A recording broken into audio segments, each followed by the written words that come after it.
లేదు. పైగా 5,000 కోట్ల నిర్మాణాలు అట్లా పక్కన పడేశారు.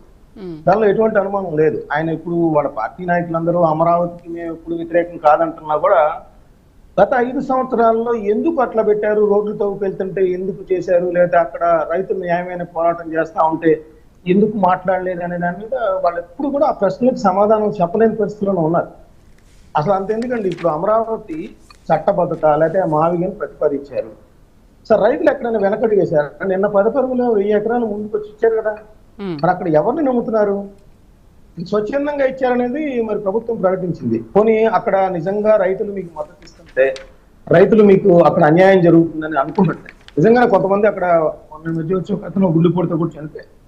మీరు ఆ రైతుల ఉద్యమానికి ఎందుకు మీరు లీడర్షిప్ తీసుకోలేకపోతున్నారు? ఎందుకు తీసుకోలేకపోతున్నారు?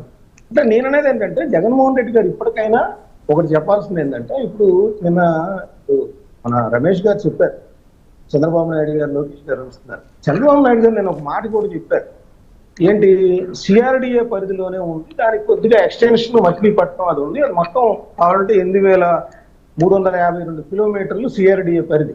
సో 6 జిల్లాలు, గుంటూరు, పల్నాడు, కృష్ణా, ఎన్టీఆర్ జిల్లా, బాపట్ల, ఇవన్నీ కూడా ఏలూరులో కొద్ది భాగం, ఇదన్నీ కూడా విస్తరించి ఉందనేది పాయింట్.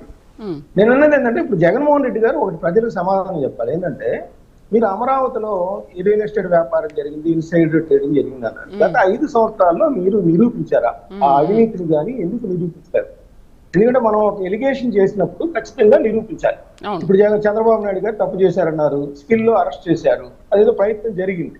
సో ఆ విధంగా మీరు అమరావతి విషయంలో చేసిన అవినీతి ఆరోపణలు, రియల్ ఎస్టేట్లు ఎక్కడైనా నిరూపించారా 5 ఏళ్లలో? లేకపోతే మీకు రైతులు మద్దతు ఇచ్చారా? రైతుల యొక్క ఉద్యమాలను మీరు ఎందుకు అణిచివేశారు? వీటికి సమాధానం చెప్పాల్సిన అవసరం ఉంది. అదేవిధంగా అసలు జగన్మోహన్ రెడ్డి గారు చెప్పాల్సిందని నిన్న మీరు ఓపెనింగ్ రిమార్క్స్ లో పేరు నాని గారి చూపించారు, ఆయన అంతా బుస్సేరా అంటారు.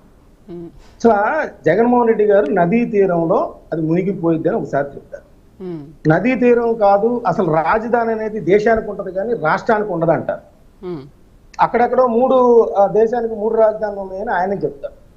పైగా ఇప్పుడేమో మన అమరావతి ఎగ్జిక్యూటివ్ రాజధాని కావాలంటారు ఆయన. సో ఇక్కడ చూస్తేనేమో ఇప్పుడు మావిగన్ అంటారు. ఆయన ఇప్పుడు ఎవరికి చెప్పాల్సింది క్లారిటీ లేదు ఇందులో. ప్రజల ఎదుట లెంపలేసుకోవాల్సింది ఏంటంటే, నేను పదే పదే అట్లా మాట మారుస్తాం పట్ల నేను